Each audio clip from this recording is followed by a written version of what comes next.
eu sou o Dr. Romualdo Sanches Calvo Filho, advogado criminalista, tribuno do júri, tendo já realizado mais de 500 plenários em todo o Brasil. Em razão disso, a gente deliberou passar aos colegas advogados, advogadas, a experiência nossa, para que, de uma maneira ou de outra, nós possamos ajudá-lo, ajudá-la no exercício aí da advocacia criminal, nomeadamente atuando aí no plenário do tribunal do júri, tá bom? Então a gente tem lançado vários vídeos tratando de temas importantes, tudo sobre o tribunal do júri, tá? Passo a passo, ou seja, é um trabalho de formiga.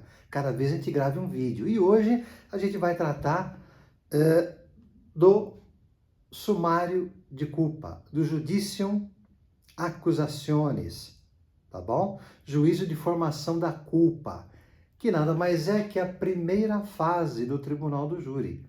Como já vimos, ainda que incidentalmente em outras situações, o tribunal do júri, ele é um procedimento especial, ele é bifásico ou escalonado, ele tem duas fases bem distintas. Na primeira fase, se parece muito com o procedimento comum, ordinário, o padrão, tá? O padrão. Porém, ele tem lá as suas distinções no seu desenvolvimento, tá bom? O importante é que saibamos que a primeira fase do tribunal do júri, o judicium accusationis, tem por objetivo, tá bom? Estabelecer se será caso de o réu ser encaminhado, enviado, remetido para a segunda fase do tribunal do júri, lá no judicium causae, juízo, tá, de mérito, tá bom? Lá perante o conselho de sentença, que oportunamente nós também trataremos em outro vídeo autônomo, individual, tá bom? Então hoje centremos-nos na primeira fase do tribunal do júri, que começa ali com o oferecimento e depois o recebimento da denúncia. A denúncia que é uma peça formal, tá bom? É uma peça formal, cujos requisitos estão ali no artigo 41 do Código de Processo Penal, e é onde também o acusador público, que é o promotor de justiça, ou o acusador particular, que é o querelante, que é a exceção, tá? A regra geral é que a denúncia, a pretensão punitiva, ela seja desenvolvida, como regra geral, pelo órgão do parquet, órgão do Ministério Público. É a regra geral.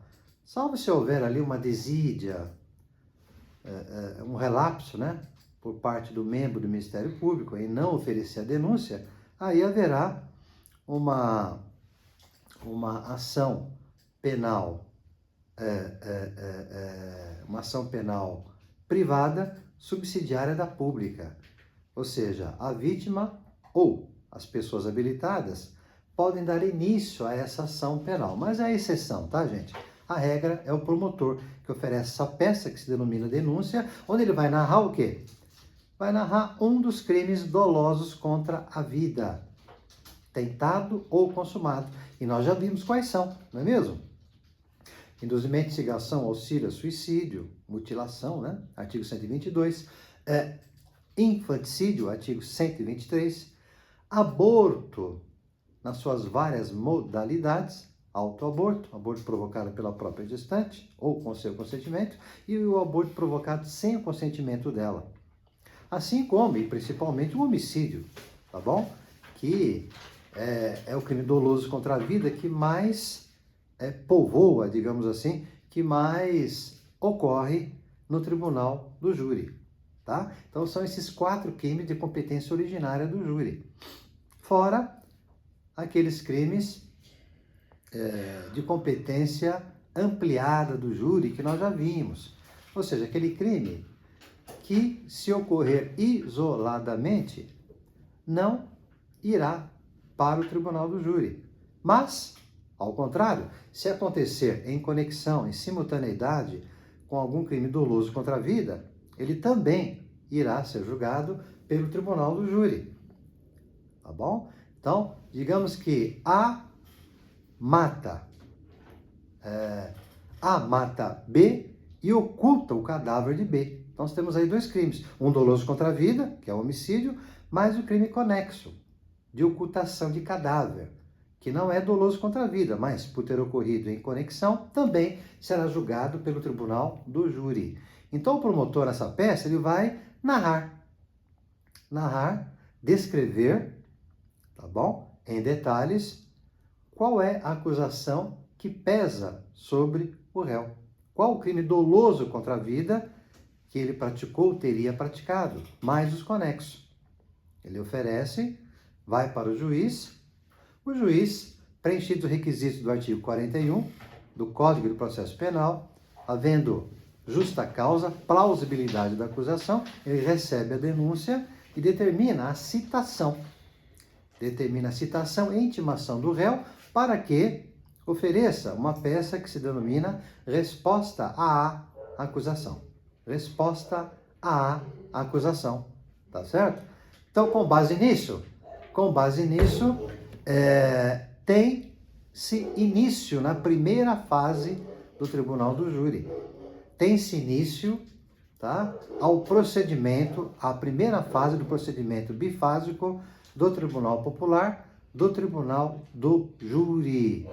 Né? Então, eis aí o pontapé inicial, né, processualmente falando, sobre o Tribunal do Júri.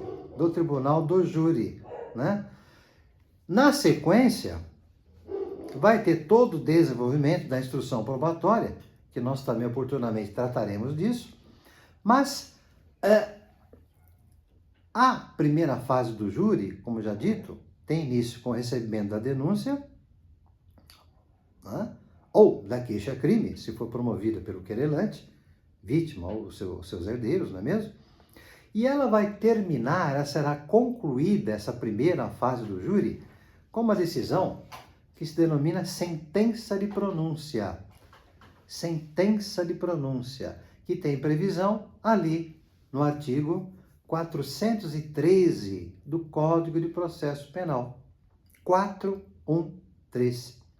Essa sentença de pronúncia, ela então determina, tá, que o juiz se convenceu da materialidade do crime, do fato, bem como que existem indícios suficientes de autoria ou de participação no crime doloso contra a vida e seus conexos. Então, ele dá essa sentença de pronúncia. Na verdade, é uma sentença processual de conteúdo declaratório, tá? É um juízo provisório, deve ser um juízo de probabilidade de que a pretensão punitiva não só pode seguir adiante para o plenário do júri, mas que também poderá ali ser apreciada pelo conselho de sentença, pelos jurados, e até, tá, ser acolhida ali no judicium causa ou de mérito. Então não é qualquer situação que determina a sentença de pronúncia, como infelizmente acontece aí no fórum, tá bom? Onde eles invocam aquela malfadada regra do indúbio pro societate. A dúvida milita a favor da sociedade. Uma falácia, né? Isso é uma grande mentira, que a gente vai tratar com mais vagar em outro vídeo, em outra oportunidade, só me antecipando. Isso é uma falácia, uma enganação, um engodo. Tá? Vigora no processo penal o indúbio pro réu. A dúvida milita a favor do réu, mesmo se tratando de causas afetas ao Tribunal Popular, ao Tribunal do Júri. Tá?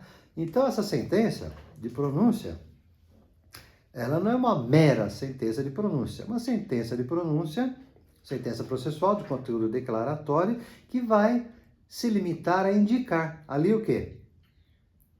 Tá?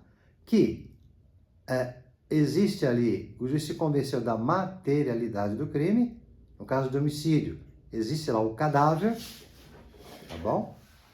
Existe o laudo cadavérico, ou uma prova indireta a respeito, tá? De regra, um laudo cadavérico, no caso de consumação, ou exame de corpo de delito, no caso de tentativa cheia, tá bom? Ou cruenta, como nós dizemos, tá? Bem como indício suficiente de que aquele réu seja o autor ou partícipe daquele crime doloso contra a vida. Então, havendo esses dois elementos, tá bom? Concomitante, simultaneamente, o juiz, tá bom? Não sendo o caso, tá? De desclassificação ou absolvição sumária, o juiz, então, existindo probabilidade de que a pretensão punitiva seja acolhida lá no plenário do júri, possa ser acolhida, né? Então ele dá essa sentença de pronúncia. Em faltando ou indícios suficientes de autoria ou participação, ou mesmo prova da materialidade, faltando um ou outro, ou até os dois, é claro que ele não vai pronunciar. No caso, ele irá impronunciar o réu. É uma outra decisão. Tá? Que aborta, extingue o processo, uma sentença de pronúncia, tá? Uma sentença terminativa de mérito, e evita que o processo seja encaminhado para a segunda fase do Tribunal Popular, do Tribunal do Júri, tá? Mas nós também verificaremos, aí vamos ver oportunamente em vídeos autônomos, essas 3 outras possíveis decisões ao magistrado ao término da primeira fase do júri. Quais sejam? A impronúncia, a absolvição sumária e a desclassificação. Hoje, a gente tratou aí, tá, da sentença de pronúncia, que, portanto, é a única das 4 possíveis decisões ao magistrado, no fim da primeira fase, que remete o réu para a segunda fase do júri. Uma vez que as outras 3, impronúncia, absolvição sumária e desclassificação, elas abortam, evitam, encerram a causa do réu logo na primeira fase do júri. Ou seja, não teremos nessas 3 decisões a remessa do réu para o plenário de julgamento, para o plenário do júri. A única que vai ter esse efeito é justamente esta de que agora tratamos, a sentença de pronúncia, tá bom? Que faz coisa julgada apenas formal e não material. A gente vai tratar, tá? De outros pontos de interesse também dessa sentença de pronúncia em outros vídeos que a gente vai publicar, tá bom, gente? Então, por hora é isso. Lembrando que nós temos aqui um segmento que se chama Mentoria no Tribunal do Júri, que é composta de consultoria e parceria em causas reais, em processos verídicos que o colega tenha no escritório ou venha a ter, tá? E que, por inexperiência, falta de prática, falta de conhecimento, enfim, né? Ainda não se encontra apto a exercer, tá, a defesa. Então, o colega poderá, então, contar conosco para orientá-lo e mesmo fazer uma parceria. Saiba mais, né? Entrando agora mesmo em contato com a gente. E a gente vai colocar outros detalhes que poderão ajudar o colega. Tá bom, gente? Vejo vocês no próximo vídeo. Obrigado e até lá!